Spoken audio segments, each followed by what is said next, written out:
Shalom Bapak Ibu, Saudara-saudara yang dikasih oleh Tuhan. Puji Tuhan, hari ini kita memasuki bulan April. Hari ini Minggu tanggal 5 April tahun 2020. Mari kita akan bersama-sama mendengarkan firman Tuhan pada kesempatan yang baik hari ini. Sebelum kita mendengar firman Tuhan, mari kita tundukkan kepala dan berdoa. Bapa di dalam surga, Bapa yang kami kenal di dalam nama Tuhan Yesus Kristus. Hati kami bersyukur Tuhan, karena Engkau baik, Engkau masih memperhatikan setiap kami. Bahkan pada saat ini ketika kami bersama dengan keluarga kami ada di rumah kami masing-masing, kami bersyukur Tuhan dapat memuji menyembah Engkau, meskipun kami berbeda tempatnya, tetapi Engkau ditinggikan, dimuliakan. Biarlah Tuhan hati kami sekarang kami sediakan untuk firman-Mu. Tuhan berfirmanlah, hati kami mendengar, hati kami menerima Tuhan. Di dalam nama Tuhan Yesus Kristus kami mengucap syukur dan berdoa. Amin. Puji Tuhan. Mari kita bersama-sama menyiapkan hati kita. Dan sebelum kita mendengar firman Tuhan, kita akan menyatakan kesiapan kita bersama-sama pada hari ini untuk kita bangkit berdiri dan mengangkat Alkitab kita. Nyatakan bersama-sama dengan saya. 1, 2, 3. Ini Alkitabku, aku adalah seperti yang dikatakannya, aku memiliki apa yang dikatakannya, aku sanggup melakukan apapun yang dikatakannya. Hari ini aku akan diajarkan firman Tuhan, aku mengaku dengan yakin bahwa hatiku siap dan pikiranku menerima. Aku tidak akan pernah menjadi sama lagi. Aku adalah gereja yang hidup dan berbuah. Di dalam nama Tuhan Yesus. Amin. Silakan duduk kembali. Tema hari ini firman Tuhan yang saya sampaikan temanya adalah iman yang tidak tergoncangkan. Tentunya sebagai orang-orang yang percaya kepada Tuhan, kita rindu memiliki iman yang tidak tergoncangkan. Nah, mari kita akan membuka Alkitab kita bersama-sama di dalam surat Kolose pasal yang pertama, ayat yang ke-23. Surat Kolose pasal yang pertama, ayat yang ke-23. Firman Tuhan bersama-sama kita baca, 1, 2, 3. Sebab itu kamu harus bertekun dalam iman, tetap teguh dan tidak bergoncang, dan jangan mau digeser dari pengharapan Injil yang telah kamu dengar dan yang telah dikabarkan di seluruh alam di bawah langit, dan yang aku ini Paulus telah menjadi pelayannya. Amin. Rasul Paulus memberikan pesan kepada jemaat di Kolose. Pesan itu dikatakan, sebab itu kamu harus bertekun dalam iman, tetap teguh dan tidak bergoncang, dan jangan mau digeser dari pengharapan Injil yang telah kamu dengar dan yang telah dikabarkan di seluruh alam di bawah langit. Saudara-saudara yang kasih Tuhan, mari kita akan melihat tujuan pembahasan kita. Yang pertama, tujuan pembahasan kita adalah agar dalam situasi sekarang ini iman kita tidak tergoncangkan. Ya, mungkin ada di antara kita yang mengalami hal-hal yang sulit pada hari-hari ini, di mana dengan adanya virus corona kita mengalami kesulitan-kesulitan. Tapi firman Tuhan rindu supaya kita tidak tergoncangkan iman kita. Nah, dengan demikian kita dapat bertahan sampai akhir. Dan firman Tuhan berkata, barang siapa yang bertahan sampai akhir, dia akan diselamatkan. Puji nama Tuhan. Kita melihat di dalam pembahasan firman Tuhan, pembacaan kita ada di dalam surat Kolose pasal yang pertama, ayat 15 sampai ayat yang ke-23. Saya akan bacakan ayat-ayat ini dari surat Kolose pasal yang pertama, ayat yang ke-15 sampai ayat yang ke-23. Demikian firman Tuhan, Ia adalah gambar Allah yang tidak kelihatan, yang sulung, yang lebih utama dari segala yang diciptakan, karena di dalam Dialah telah diciptakan segala sesuatu yang ada di surga dan yang ada di bumi, yang kelihatan dan yang tidak kelihatan, baik singgasana maupun kerajaan, baik pemerintah maupun penguasa. Segala sesuatu diciptakan oleh Dia dan untuk Dia. Ia ada terlebih dahulu dari segala sesuatu, dan segala sesuatu ada di dalam Dia. Ialah kepala tubuh, yaitu jemaat. Ialah yang sulung, yang pertama bangkit dari antara orang mati, sehingga Ia yang lebih utama dalam segala sesuatu. Karena seluruh kepenuhan Allah berkenan diam di dalam Dia, dan oleh Dialah Ia memperdamaikan segala sesuatu dengan dirinya, baik yang ada di bumi maupun yang ada di surga, sesudah Ia mengadakan perdamaian oleh darah salib Kristus. Juga kamu yang dahulu hidup jauh dari Allah, dan yang memusuhinya dalam hati dan pikiran seperti yang nyata dari perbuatanmu yang jahat. Sekarang diperdamaikannya di dalam tubuh jasmani Kristus oleh kematiannya, untuk menempatkan kamu kudus dan tak bercacat dan tak bercela di hadapannya. Sebab itu kamu harus bertekun dalam iman, tetap teguh dan tidak bergoncang, dan jangan mau digeser dari pengharapan Injil yang telah kamu dengar dan yang telah dikabarkan di seluruh alam di bawah langit, dan yang aku ini Paulus telah menjadi pelayannya. Amin. Dari pembacaan firman Tuhan pada hari ini, firman Tuhan khususnya dalam ayat yang ke-23 mengatakan, bertekunlah dalam iman, tetap teguh, tidak bergoncang, dan jangan mau digeser dari pengharapan Injil. Saudara-saudara, kata-kata bertekun dalam iman itu artinya kita tetap setia sampai akhir.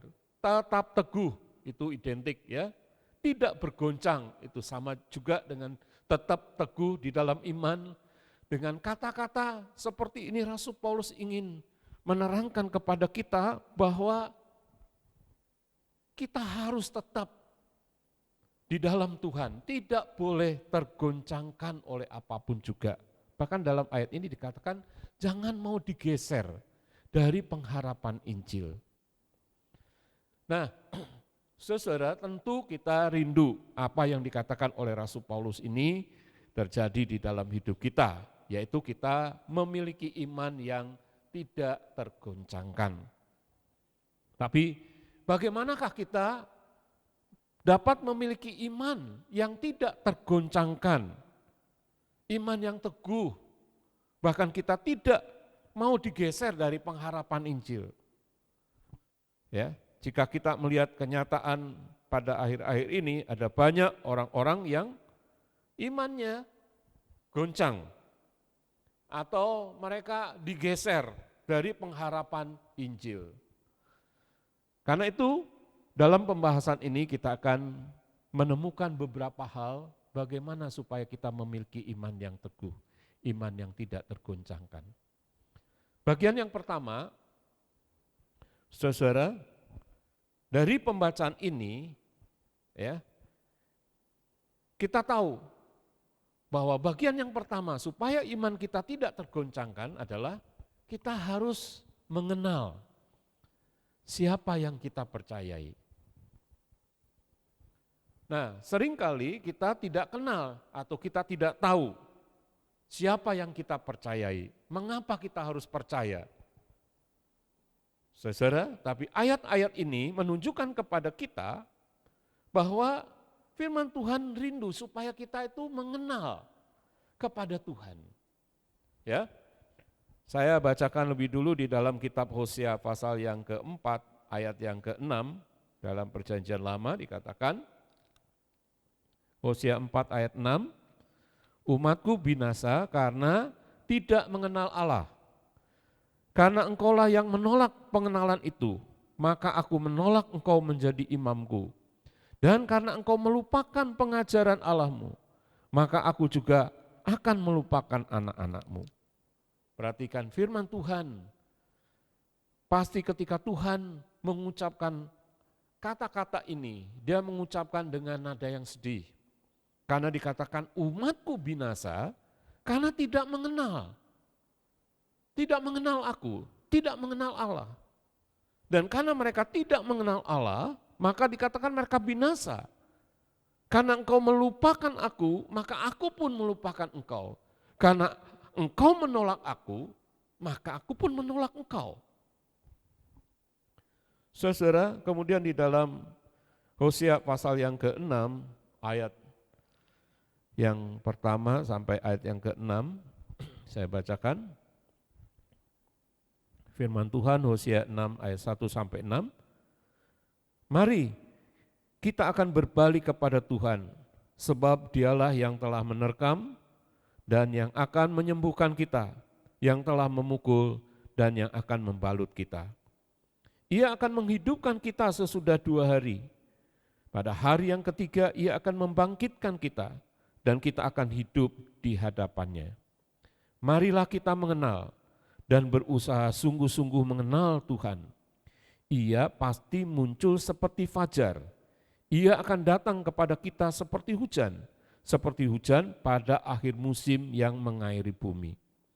Apakah yang akan kulakukan kepadamu, hai Efraim, dan apakah yang akan kulakukan kepadamu, hai Yehuda? Kasih setiamu seperti kabut pagi dan seperti embun yang hilang pagi-pagi benar. Sebab itu aku telah merumuhkan mereka dengan perantara nabi-nabi. Aku telah membunuh mereka dengan perkataan mulutku dan hukumku keluar seperti terang. Sebab aku menyukai kasih setia dan bukan korban sembelian. Menyukai pengenalan akan Allah lebih daripada korban-korban bakaran. Amin. Selanjutnya Tuhan berbicara melalui Nabi Hosea. Dikatakan marilah kita berbalik kepada Tuhan. Ya, saudara-saudara, dan dikatakan marilah kita mengenal dan berusaha sungguh-sungguh mengenal Tuhan. Dan jika kita, saudaraku, mengenal kepada Tuhan, maka di sini dikatakan oleh firman Tuhan ada kebaikan-kebaikan yang Tuhan berikan kepada kita. Ayat yang ke-6, sebab aku menyukai kasih setia dan bukan korban sembelian, dan menyukai pengenalan akan Allah lebih daripada korban-korban bakaran. Jadi bagi Tuhan, saudara, korban bakaran itu tidak ada artinya dibandingkan kita mengenal kepada Tuhan. Artinya Tuhan rindu kita mengenal Dia lebih daripada korban-korban yang kita berikan kepada Tuhan. Saudara, nah mari kita akan melihat dari pembacaan kita Kolose 1 ayat 15 sampai 23. Di sini saya akan ringkaskan siapa Dia, siapa yang kita percaya itu. Ya, di dalam ayat ini dikatakan Yesus adalah gambar Allah yang tidak kelihatan. Jadi saudara, ketika Yesus datang ke dalam dunia, Dia adalah gambar Allah yang tidak kelihatan. Jadi Allah yang di surga kita tidak lihat dengan mata jasmani, tapi ketika Dia datang ke dalam dunia, saudara, kita melihat Dia. Orang-orang melihat Dia. Dia adalah wujud Allah yang tidak kelihatan. Dia adalah Allah yang menjadi manusia. Nah, dari mana orang-orang bisa tahu bahwa Dia adalah Allah yang menjadi manusia? Dari perkataannya, dari perbuatannya, dari tingkah laku Yesus. Dia menunjukkan bahwa Dia bukan hanya sekedar manusia biasa yang lahir dari perawan Maria, tapi Dia adalah pribadi Allah yang datang ke dalam dunia menjadi sama dengan manusia. Nah, dikatakan di dalam Kolose ini bahwa dia lebih tinggi dari ciptaannya. Di dalam dia telah diciptakan segala sesuatu. Dan dia telah ada, dan akan tetap ada sampai selama-lamanya. Saudara, kalau kita mendengar perkataan dia ada, yang aku ada, aku ada yang aku ada, kita ingat ketika Tuhan menyatakan pribadinya kepada Musa, saudara, ketika Musa bertanya kepada Tuhan, kalau orang-orang Israel nanti bertanya, siapakah engkau Tuhan? Siapakah engkau? Maka Tuhan berkata, katakanlah kepada orang Israel, aku adalah aku. Artinya aku ada, yang aku ada. Aku telah ada, dan aku akan tetap ada sampai selama-lamanya. Nah, saudara-saudara, yang lebih dahsyat lagi bahwa ketika Yesus turun ke dalam dunia ini, maka di dalam Yesus, surga dan bumi diperdamaikan melalui pengorbanan dirinya di atas kayu salib. Tadi dikatakan bahwa dengan kita melakukan perbuatan-perbuatan dosa, kita memusuhi Tuhan Allah. Kita menentang Dia, kita berjauhan dengan Dia. Saudaraku, tapi Kristus datang ke dalam dunia supaya kita diperdamaikan. Bumi yang terkutuk ini ingin dikembalikan, manusia yang terkutuk ini ingin dikembalikan kepada Tuhan Allah, ingin diperdamaikan. Itulah sebabnya Yesus datang sebagai manusia. Dia adalah juru damai, dia adalah pendamai antara Allah dan manusia. Puji nama Tuhan. Nah, inilah dia, saudaraku. Inilah dia yang kita percayai. Jadi kalau kita bisa mengenal Yesus yang adalah gambar wujud Allah yang tidak kelihatan. Dia adalah pencipta, dia telah ada dan akan tetap ada selama-lamanya. Dan dia telah menjadi manusia untuk memperdamaikan bumi dan surga. Kalau kita mengenal ini, maka saudaraku, kita dapat melakukan suatu ibadah penyembahan kepada Tuhan dengan lebih baik lagi. Dalam surat Filipi pasal yang ketiga, Rasul Paulus mengatakan, Filipi 3 ayat yang ke-10 dan 11, dia berkata, yang ku kehendaki ialah mengenal Dia dan kuasa kebangkitannya dan persekutuan dalam penderitaannya, di mana aku menjadi serupa dengan Dia dalam kematiannya, supaya aku akhirnya beroleh kebangkitan dari antara orang mati. Paulus rindu supaya kita mengenal Yesus yang lahir ke dalam dunia ini, kemudian Dia mati, bangkit kembali, dan yang lebih dahsyat adalah bahwa Dia akan membangkitkan kita dari kematian. Haleluya. Saudara-saudara, ini bagian yang pertama. Bagaimana kita mengenal Dia? Kita harus mengenal siapa yang kita percayai itu. Kita akan masuk dalam poin yang kedua. Bagaimana supaya iman kita tidak tergoncangkan, saudara. Bagian yang kedua adalah kalau kita mengenal kerajaan Tuhan yang tidak tergoncangkan. Nah, saya akan bacakan firman Tuhan dari surat Ibrani pasal yang ke-12, ya, ayat 18, 19, kemudian ayat 22 sampai 28. Baik, saya akan bacakan. Sebab kamu tidak datang kepada gunung yang dapat disentuh dan api yang menyala-nyala, kepada kekelaman, kegelapan dan angin badai, kepada bunyi sangkakala dan bunyi suara yang membuat mereka yang mendengarnya memohon supaya jangan lagi berbicara kepada mereka. Tetapi kamu sudah datang ke Bukit Sion, ke kota Allah yang hidup, Yerusalem surgawi, dan kepada beribu-ribu malaikat, suatu kumpulan yang meriah.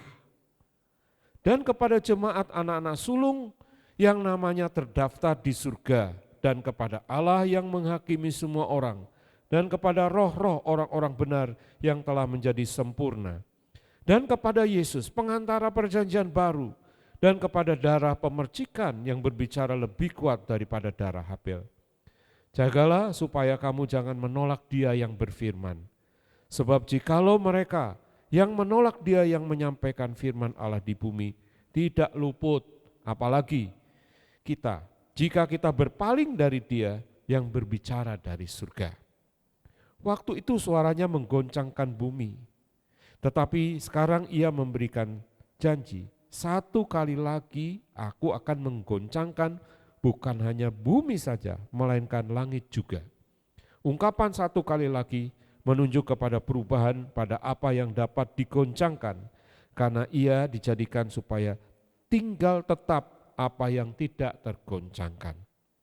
Jadi, karena kita menerima kerajaan yang tidak tergoncangkan, marilah kita mengucap syukur dan beribadah kepada Allah menurut cara yang berkenan kepadanya dengan hormat dan takut. Amin.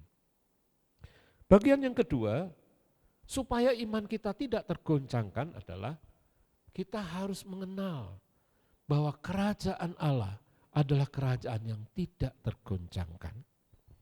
Ayat ini mengatakan kita bukan datang kepada gunung yang dapat disentuh oleh api. Ini berbicara tentang Gunung Sinai, di mana Musa menerima 10 perintah Tuhan, 10 hukum Tuhan di Gunung Sinai. Nah, pada waktu mereka menerima firman Tuhan itu, 10 perintah itu, Gunung Sinai ini diliputi dengan api. Diliputi dengan suara yang begitu memekakkan telinga. Sehingga mereka yang mendengarnya berkata, stop, berhenti, kami tidak tahan. Saudara-saudara, ini berbicara tentang Taurat, tentang perjanjian lama. Ya. Tetapi, saudaraku, kita datang dikatakan ke Bukit Sion, bukan ke Gunung Sinai, tapi ke Yerusalem surgawi. Ya. Tetapi kita datang ke Bukit Sion, Yerusalem surgawi, tempat kediaman Tuhan Allah. Dan disebutkan di situ kerajaan yang tidak tergoncangkan. Bapak Ibu, di bumi ini tidak ada kerajaan yang kekal. Ya, kerajaan demi kerajaan runtuh. Tapi kita melihat bahwa kerajaan Tuhan itu adalah kerajaan yang kekal, kerajaan yang tidak akan tergoncangkan. Ya, kerajaan yang ada dan akan tetap ada sampai selama-lamanya. Ini yang harus kita kenal. Ini yang harus kita ketahui. Siapa rajanya? Rajanya adalah Yesus Kristus. Sebab itu dalam Ibrani pasal 12 ini dikatakan kita datang kepada Yesus Kristus. Dia adalah pengantara perjanjian baru yang telah mati dan bangkit. Dan yang dikatakan oleh darahnya yang lebih kuat daripada darah Habel telah mengampuni dosa kita. Saudara, berbicara tentang Habel, kita tahu ya ketika Kain membunuh Habel adiknya, maka firman Tuhan berkata darah Habel masih berbicara kepada Tuhan. Begitu kuatnya darah Habel itu, sampai-sampai dikatakan masih bisa bersuara kepada Tuhan. Nah, saudaraku, ayat ini mengatakan bahwa darah Yesus lebih berkuasa, lebih kuat daripada darah Habel. Kenapa? Karena darah Yesus itu sanggup mengampuni seluruh dosa manusia dulu, sekarang, sampai selama-lamanya. Ini yang harus kita kenal. Haleluya. Nah, saudara-saudara, karena kita mengenal kerajaannya, kita juga mengenal janji-janjinya. Ya, salah satu ayat yang tertulis di dalam kitab Yesaya 54 ayat 10, saya bacakan. Sebab biarpun gunung-gunung beranjak dan bukit-bukit bergoyang, tetapi kasih setiaku tidak akan beranjak daripadamu, dan perjanjian damaiku tidak akan bergoyang. Firman Tuhan yang mengasihi engkau. Lihat saudara-saudara, dia bukan hanya punya kerajaan yang tidak tergoncangkan, tapi dia mempunyai janji juga yang tidak akan pernah tergoncangkan oleh apapun juga. Bahkan Tuhan berkata, biarpun gunung beranjak, bukit bergoyang, tapi kasih setiaku tidak akan beranjak daripadamu. Perjanjianku tidak akan bergoyang. Demikian firman Tuhan yang mengasihi engkau. Bukankah ini sesuatu yang luar biasa, saudara? Kalau kita bisa mengenal dua hal ini, yaitu kita mengenal siapa yang kita sembah. Dia adalah Yesus yang merupakan Allah yang menjadi manusia. Saudaraku, dia adalah Tuhan Allah yang menjadi manusia, dan dia di dalam dia diperdamaikan surga dan dunia. Kita mengenal kerajaannya yang kekal, maka bagian yang ketiga itu berbicara tentang inilah yang menjadi alasan mengapa kita beribadah kepada Tuhan.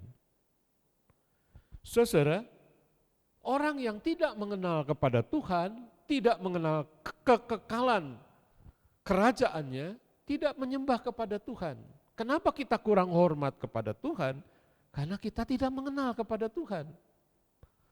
Ya, kita hanya tahu cerita-cerita Alkitab mungkin, kita hanya tahu cerita-cerita tentang Yesus, tapi kita tidak mengerti yang sebenarnya siapa dia itu. Nah, karena itu di dalam Ibrani pasal yang ke-12 ayat 25, jagalah supaya kamu jangan menolak dia yang berfirman. Sebab jikalau mereka yang menolak dia yang menyampaikan firman Allah di bumi ini tidak luput, apalagi kita jika kita berpaling dari dia yang berbicara dari surga. Ini berbicara tentang orang-orang Israel yang menolak Musa. Ketika mereka menolak Musa yang menyampaikan firman Tuhan, maka mereka dihukum oleh Tuhan. Nah, sekarang dikatakan Tuhan sendiri yang datang kepada kita. Bagaimana kalau kita menolak dia? Saudaraku, dalam Ibrani 12 ayat 28 mengatakan, jadi karena kita menerima kerajaan yang tidak tergoncangkan, marilah kita mengucap syukur dan beribadah kepada Allah menurut cara yang berkenan kepadanya dengan hormat dan takut. Inilah yang menjadi alasan kita. Kenapa kita beribadah kepada Tuhan, menyembah kepada Tuhan, kita melayani Tuhan, kita berani berkorban untuk Tuhan. Karena yang pertama engkau mengenal Tuhan, yang kedua engkau mengenal kerajaan yang tidak tergoncangkan, sehingga iman kita juga tidak tergoncangkan. Nah, saudara, banyak orang yang hari-hari ini mungkin imannya tergoncangkan dengan situasi sekarang. Saudara, ya, salah satu yang menggoncangkan iman adalah pengajaran sesat. Dengan terbukanya media sosial pada akhir-akhir ini, semua orang bisa melihat, bisa membaca, bisa mendengar tentang penyesatan-penyesatan. Ya, saudaraku, dan ketika kita tidak mengenal dengan benar siapa Tuhan kita dan tidak mengenal kerajaan yang kekal, bisa jadi kita menjadi goncang. Pengajaran sesat itu seperti virus. Ya, sama seperti hari-hari ini kita melihat ada virus corona yang mewabah seluruh dunia. Ya, setiap orang yang terkena virus ini, kalau tubuhnya tidak imun, tubuhnya lemah, ketika dia kena virus ini, dia bisa meninggal dunia, saudara. Dia bisa mati. Sama halnya ketika seorang kena virus pengajaran sesat, ya, orang ini bisa mati secara rohani. Nah, bagaimana supaya kita kebal terhadap virus? Biasanya orang harus divaksin. Divaksin itu artinya diuji, diberi bibit penyakit yang telah dilemahkan. ya, supaya tubuh ini bereaksi untuk melawan penyakit itu. Sehingga ketika nanti ada penyakit yang sesungguhnya datang, tubuh ini sudah imun. Tubuh ini bisa melawan penyakit itu. Tubuh ini bisa melawan virus itu. Sama halnya, saudaraku, supaya rohani kita tidak tergoncangkan, tidak terkena serangan virus pengajaran sesat, maka kita harus punya iman.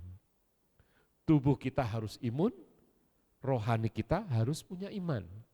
Nah, dikatakan bahwa iman itu datang dari pendengaran akan firman Tuhan.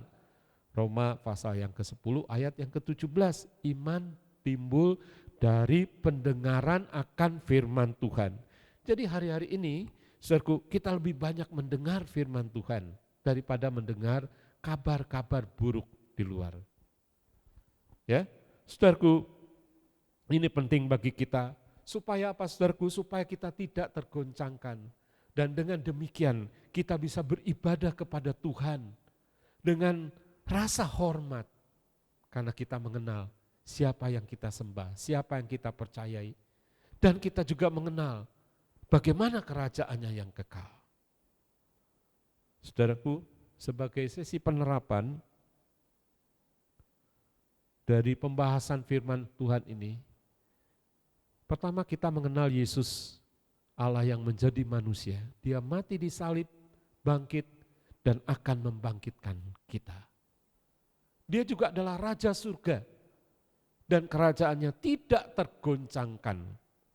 Karena itu marilah kita beribadah kepadanya dengan hormat dan takut akan Tuhan. Saya percaya jika kita mengenal Tuhan dengan benar, saya yakin kita juga dapat beribadah kepada Tuhan dengan benar dan melayani Tuhan dengan benar. Tuhan memberkati kita. Mari kita baca bagian penutupnya dalam Matius pasal yang ke-24 ayat 13. Firman Tuhan mengatakan demikian, Matius 24 ayat 13 sebagai penutup, 1, 2, 3. Tetapi orang yang bertahan sampai pada kesudahannya akan selamat. Amin. Bertahan sampai kesudahannya itu artinya tidak bergoncang, tetap teguh imannya, tidak mau digeser. Haleluya. Tuhan memberkati kita semua. Amin. Sebelum kita masuk di dalam doa, mari kita akan memuji Tuhan dengan pujian doa kita kepada Tuhan. Melalui pujian ini kita berkata, aku ingin mengenal-Mu Tuhan lebih dalam dari semua yang ku kenal. Haleluya. Haleluya.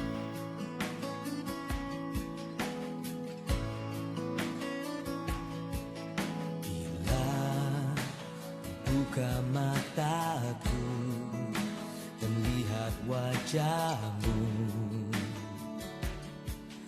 ku terkagum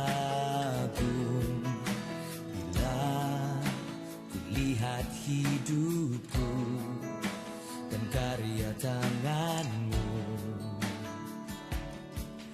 Ku tersanjung karena semua yang baik dalam hidupku, itulah karya-Mu. Kau beri kesempatan yang baru dan ku ingin mengenal-Mu Tuhan lebih dalam dari semua yang ku kenal. Tiada kasih yang melebihi-Mu, ku ada untuk menjadi penyembah-Mu. Bila ku buka mataku, lihat wajah-Mu, aku terkagum bila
yang melebihimu. Ku ada untuk menjadi, ku ada untuk menjadi, ku ada untuk menjadi penyembahmu.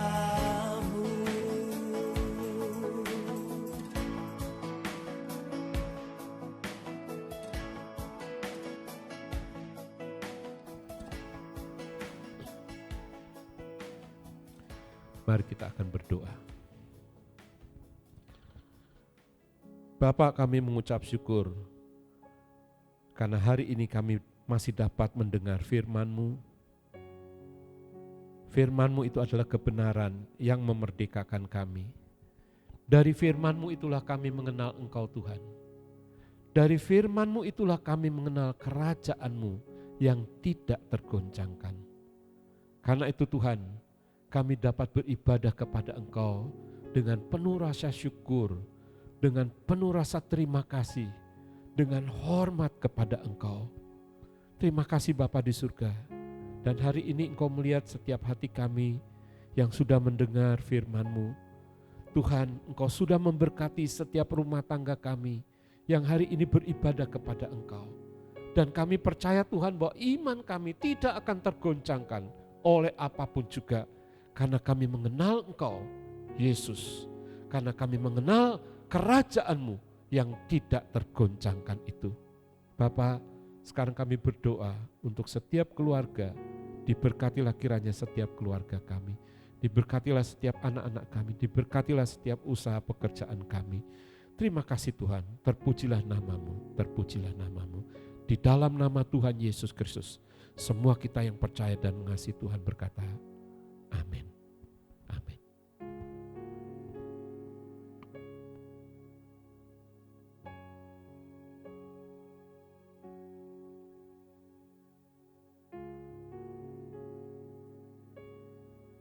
Mari kita bersama-sama berdiri. Kita menyanyikan kiranya Tuhan memberkati aku berlimpah-limpah, memperluas daerahku. Haleluya.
Kita akan berdoa bersama-sama.